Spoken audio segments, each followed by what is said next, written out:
Please wait, my homework. Don't come closer. This is a school. You can't storm in here. Don't. Don't. We're taking the trust money. Now. You don't enter a school like this. Civil asset forfeiture. $220,000. Sign. This is scholarship money. Not anymore. Mr. Webb? Is that our college money? Back to class. Don't talk to him like that. Careful, Principal. Sign the acknowledgement, or we do this in front of every child in this building. Smart man. No, patient one. It's okay, baby. We'll fix this. Just leave me alone. Why did this happen? Teach. Fosse just took the children's money. Does he know who you are? No, that's his mistake. They sent 6 officers to do it. 6. At 7 in the morning, when the hallways of Garfield Elementary still smelled like floor wax and the cafeteria ladies were just starting the oatmeal. 6 officers in tactical vests, walking through the front doors of a Southside Chicago school like they owned it, which, after that morning, they believed they did. Captain Derrick Fosse walked in last. He always walked in last. He was 44, broad-shouldered, salt and pepper goatee, trimmed so neat it looked drawn on. He carried himself with the ease of a man who had never, in his adult life, been told no and had it stick. Dolores Marsh, the cafeteria monitor, tried to stop him at the front office door.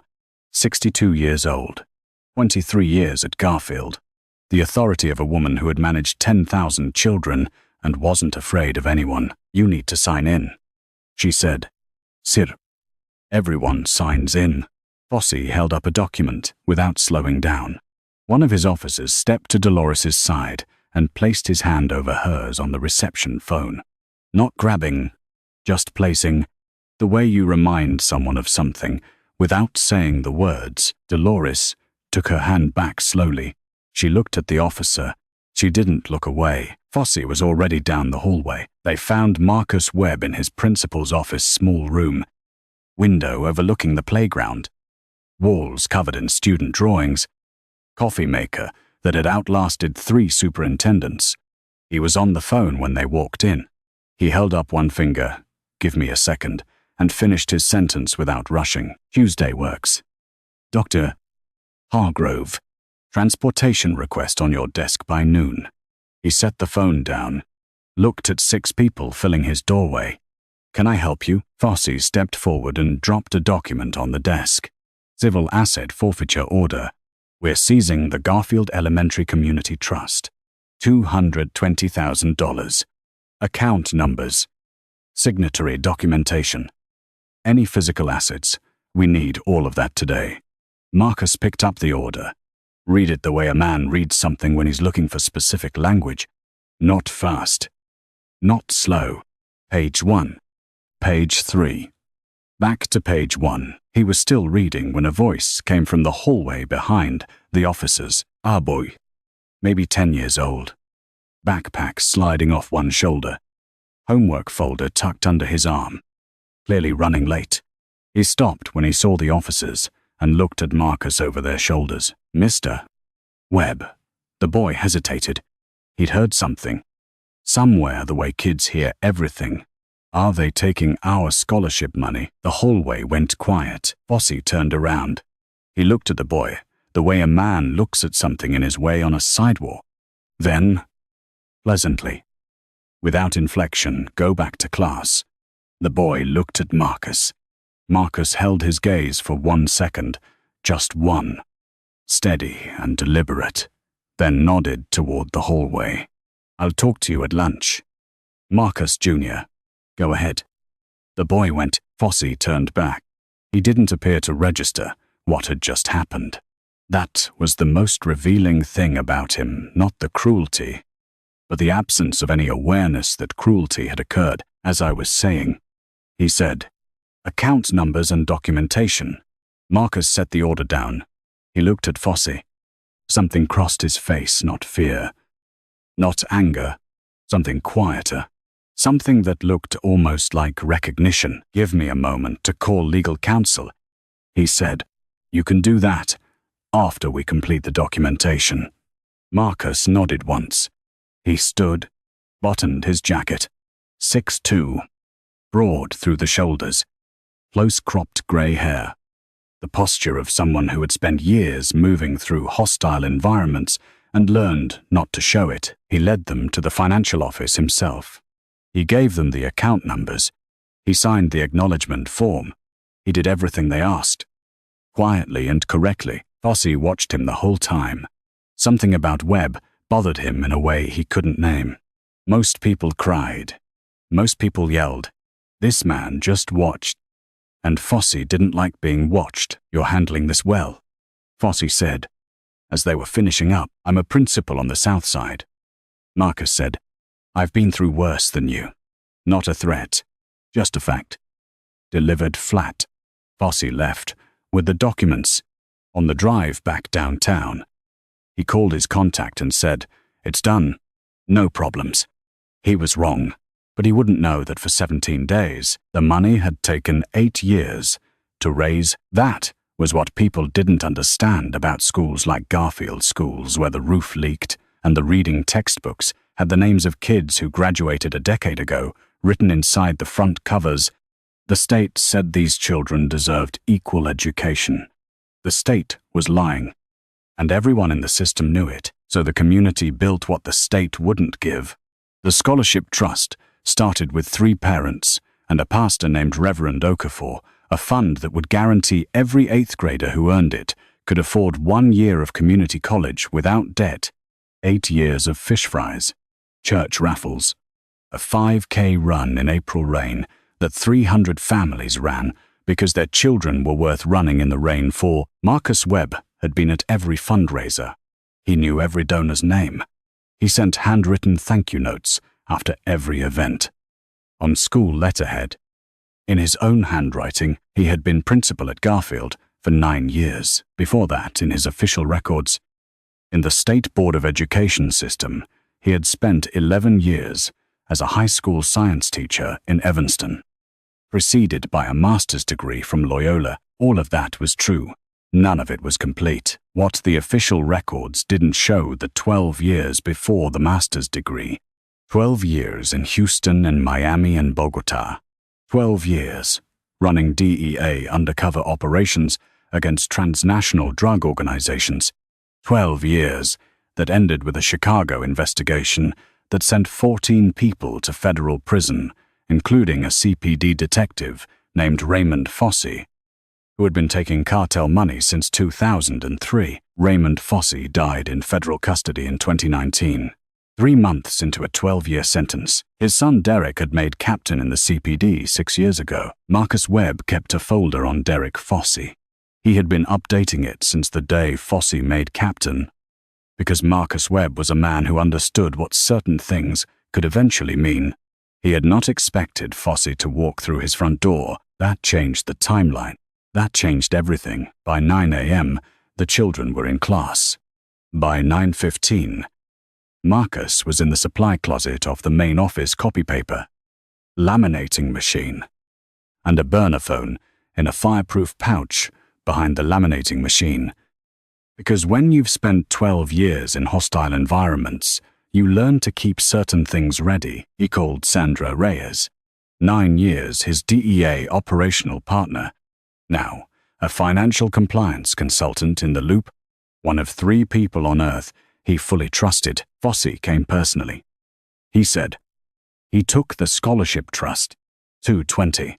I need you to pull his unit's financials and run the recent Southside forfeiture targets. Look for a common thread, someone who touched all 3 institutions before Fosse filed. 24 hours. She said, "These are children's college funds." A beat. 12 hours. He hung up, went to teach 31 third graders about how ecosystems recover after a flood. He was good at teaching recovery.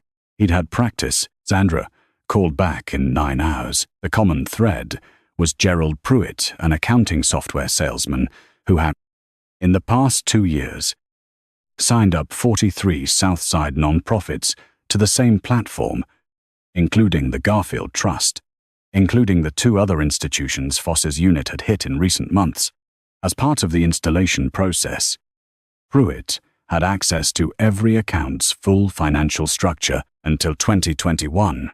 Pruitt had worked in the 7th District Evidence Room, Fosse's district, and 18 months ago, Pruitt's personal bank account had received $14,000 from a Delaware LLC with no visible business activity. 2 layers deeper, that LLC connected to a property management company in Bridgeport. The listed director was Fosse's brother-in-law. The pipeline Pruitt maps the accounts. The LLC pays Pruitt. Fosse files the forfeiture. There's one more thing, Sandra said. Run the trust's outside accountant. Woman named Patricia Lund. She's the only person besides you with full access to the trust account structure. An hour later, Sandra confirmed it. Patricia Lund, $11,000. 8 weeks ago. Same LLC. Lund had been at the trust's founding dinner. She'd helped design the account structure. She'd sold it for $11,000. Marcus sat with that for a moment. Then he opened his laptop and began drafting an email to the parent council. Subject times emergency community meeting, Thursday 6 p.m. He wrote it, calm, not defeated. Then he called a number in Washington. James Whitfield, Deputy Director, DEA Midwest Division, answered on the 3rd ring. He had brokered 12 years ago an arrangement that allowed certain people connected to the Villarreal cartel case to walk away quietly. That arrangement had been one of the reasons Marcus Webb left the agency. James, Marcus said, Fosse's unit in Chicago. I think it connects to the Villarreal remnants. If I bring you federal wire quality evidence, clean chain of custody, will your office move on it? If the evidence meets the standard, James, level voice, no heat. Last time, I brought your office a clean case. Someone walked out with his pension. I need to know if this time is different. A long silence. Bring me what you have. Whitfield said, I listen. Not a yes. Marcus would build the case until a yes was the only rational option. 4 days after the seizure, Fosse came back. No officers this time. Just him. Showing up at dismissal 3:30 p.m. The building alive with 300 children filing toward buses. Parents on the sidewalk in the October cold. He found Marcus in the hallway near the main office. Children moved around them both. Backpacks and winter coats. A river of noise. Heard about the community meeting Thursday. Fosse said, pleasant. Conversational. I want to make sure people understand it won't change the legal situation. Parents have the right to meet. Of course.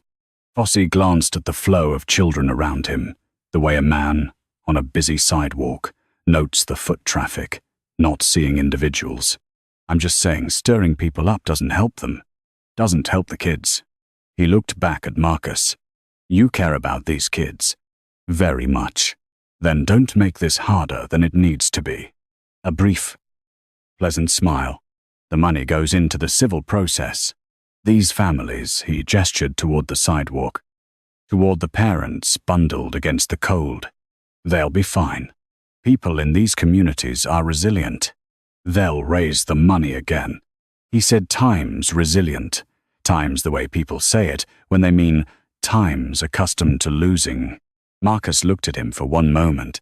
Good afternoon, Captain. Fosse left. Marcus stood in the hallway and watched him go through the glass doors.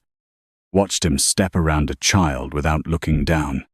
Watched him get into his car. A mother named Rosa Delgado was waiting on the sidewalk for her son Mateo. She'd been watching through the glass. Her eyes met Marcus's. Her face asked Times, how bad is it? He gave her one small nod. Times, I've got it. She looked at him for a moment, the look of a woman deciding whether to trust someone, then turned to find her son. Marcus went back to his office. He sat down. He thought about what Fosse had said. They'll raise the money again. 8 years.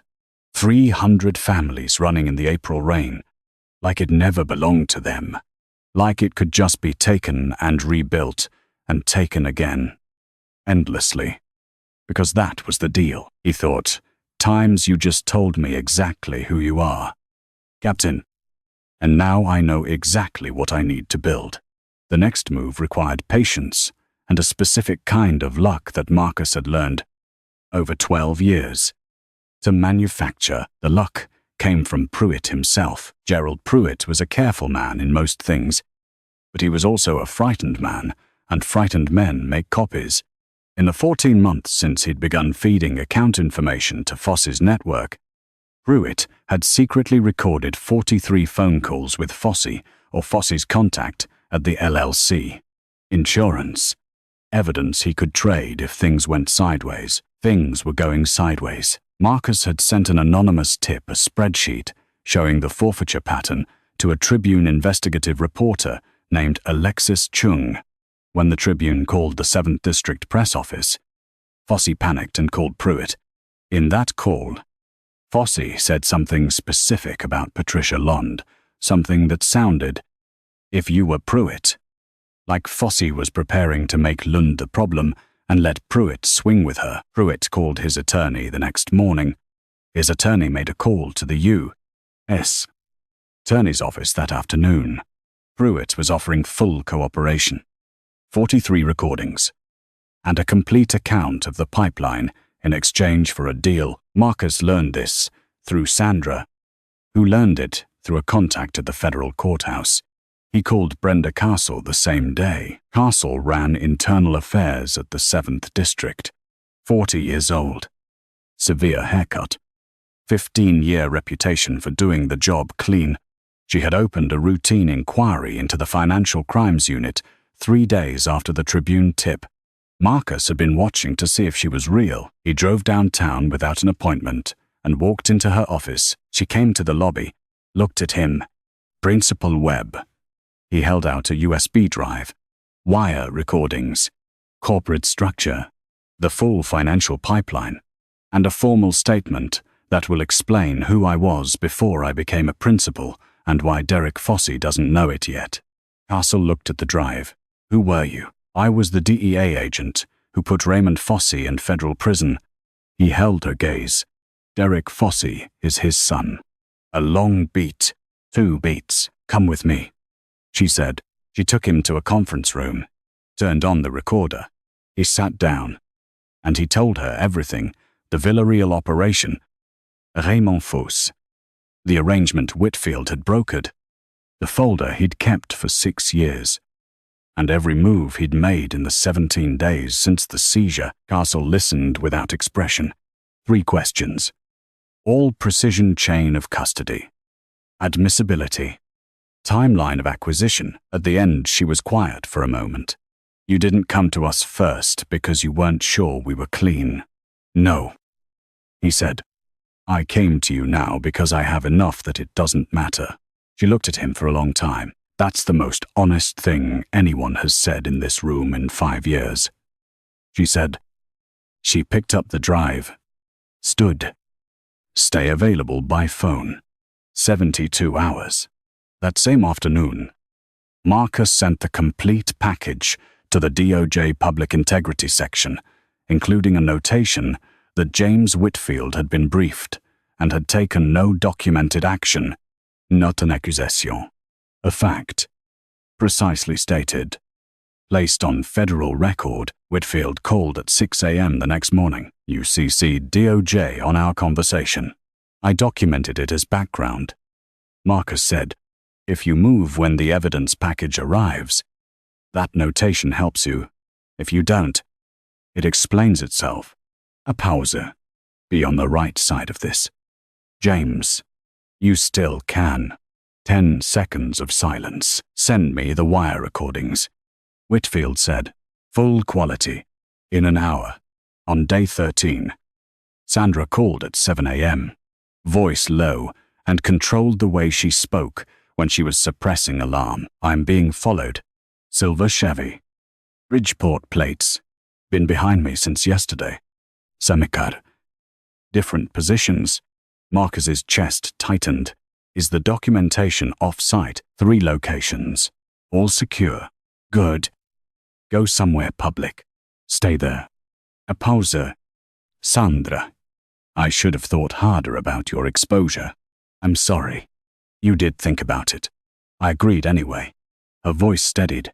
If they know about me, how long before they get to you? They won't get to me. He said, because we're almost done.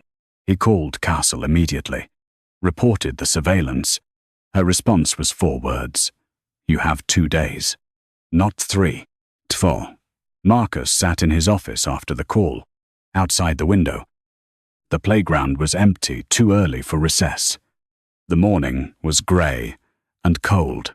He thought about Sandra in her car. He thought about Patricia Lund on a bus to Rockford.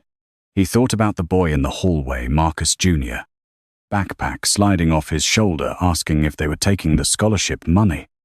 And Fosse looking through him like he wasn't there. He opened his laptop. He had 2 days. He used them. The federal wire order came through on day 15, Whitfield's office, covering Fosse's phone and the LLC's registered agent. Clean authority. Properly executed on day 16. Fosse made the call that finished him. The Tribune's second story had run that morning fuller now, naming the 7th District Unit directly, quoting 3 business owners about their experiences with a forfeiture operation that had taken their assets without charges. 2 council members had called for an emergency hearing. 3 members of Fosse's unit, on their attorney's advice, had contacted the U.S. attorney about cooperation. Pruitt's 43 recordings were already in federal custody. Fosse called a contact that the wire had been waiting for. The call went to a financial coordinator connected to a Sinaloa affiliate in Cicero, a remnant of the Villarreal network.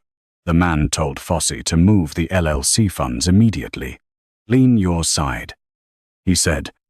The arrangement holds, but not if you're sloppy. The call lasted 8 minutes. It was enough. By midnight, Brenda Castle had a federal arrest warrant. She coordinated with Whitfield's office. They set the time, 6:45 a.m. 7th District parking lot. Marcus's phone buzzed at midnight. Sandra, time's tomorrow morning. He put the phone down. He thought about Raymond Fosse in a federal courtroom 12 years ago. The moment the verdict came in, he thought about the folder he'd kept for 6 years, updated 1 page at a time. He thought about a boy with a backpack and a homework folder and a question that deserved a better answer than it got. He set his alarm for 5 a.m. He went to sleep at 8:15 a.m. Captain Derrick Fosse was arrested in the parking lot of the 7th District headquarters by 2 federal agents and 2 internal affairs investigators. Brenda Castle was present.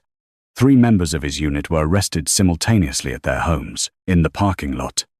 One of the federal agents read Fosse the case number and the lead investigative docket standard procedure.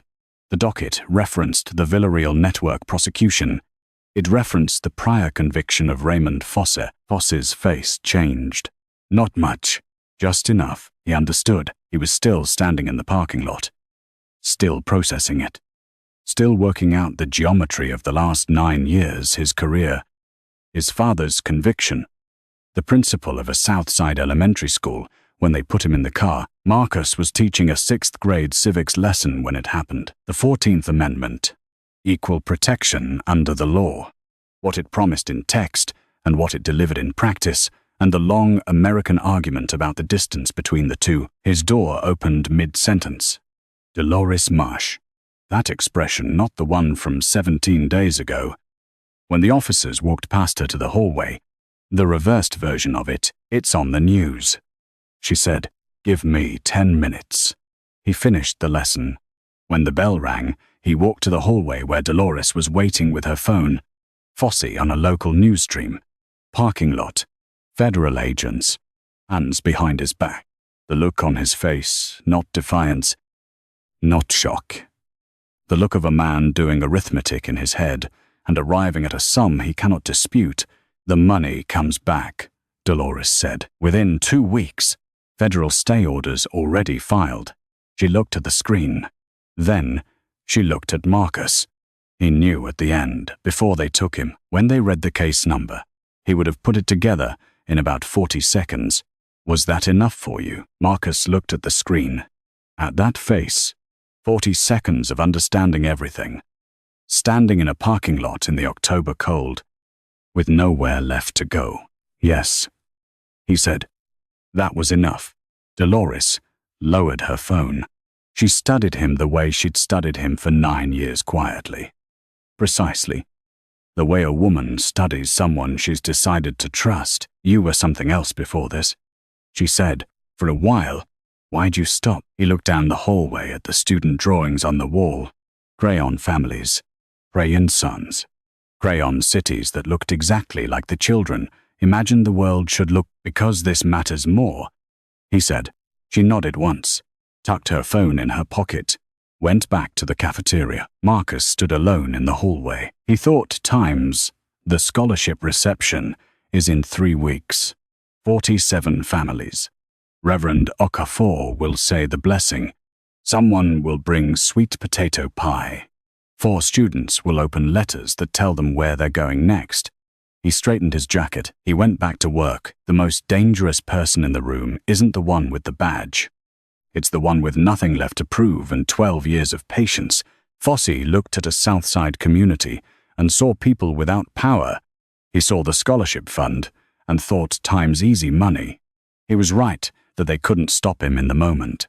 He was catastrophically wrong about why, because the thing about communities like this one, the thing that never shows up in the account balance, is that sometimes, when the system fails them, they've already put exactly the right person in exactly the right place, quietly, without announcement, years before anyone needed him. If you sat through this whole story wondering when Marcus was going to snap, when he was finally going to walk into that parking lot and look Fosse in the eye, then you understand exactly why the ending hit harder than that would have. The question isn't whether justice came. The question is, could you have waited for it? Could you have sat in that supply closet with a burner phone in your hand, 31 kids on the other side of the wall, and played the long game instead of the fast one? Tell us in the comments. And if you want to see what happens the next time someone underestimates the wrong person, you know where to find us.